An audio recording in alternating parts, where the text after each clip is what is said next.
Mga kapuso, sa oras ng pangailangan, sa usapin ng kalusugan, PhilHealth ang una nating nagiging takbuhan. Ngayon, mas pinalawig pa raw ang PhilHealth Services o insurance sa mga miyembro nito. Kaugnay niyan, makasama natin ang Head ng Accreditation and Quality Assurance Section ng PhilHealth Region 1 na si Dr. Marlene Saliba. Dr. Marlene, magandang hapon po sa inyo.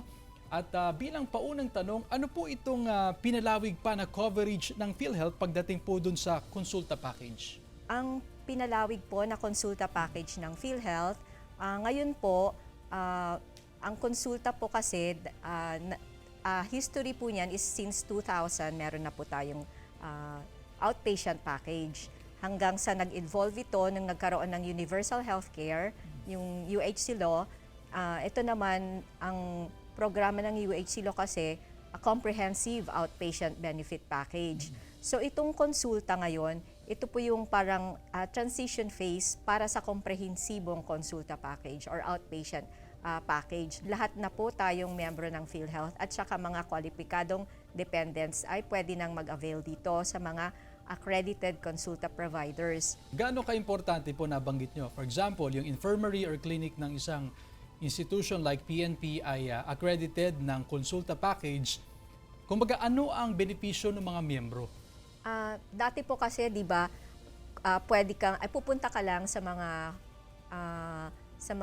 clinics, ganon, or sa hospital para magpa-check up with payment pa, di ba? So ito, kung pumunta ka sa isang accredited consulta provider, meron ka na pong ma-avail na package for check-up. Libreng check-up. Parang ganon. Kasi may mga may mga certain laboratory tests, mga diagnostics, as well as medicines na pwedeng ma-avail ng patient. Dito po sa Region 1, meron ba tayong data with regards to how many are the members ng PhilHealth?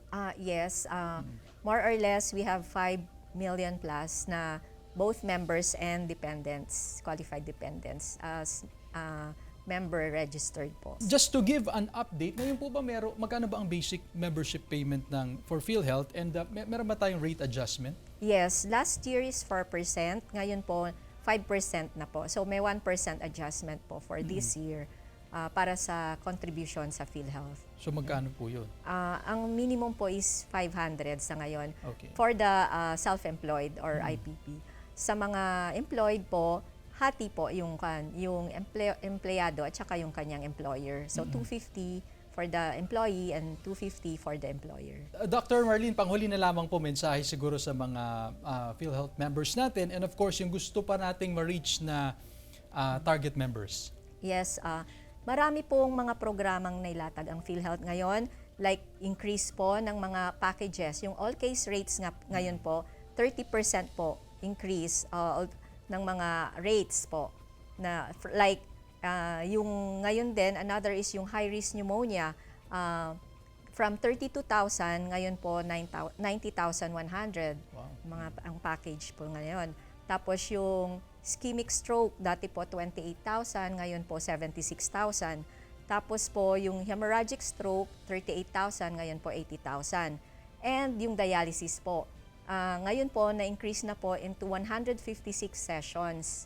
Unlike noon, 40 sessions. Wow. Ngayon, 156 sessions. So, amounting to 405,600 po ang amount na pwedeng i-avail ng isang nagda-dialysis. Dr. Marlene Saliba, ang Head ng Accreditation and Quality Assurance Section ng PhilHealth Region 1. Maraming salamat po.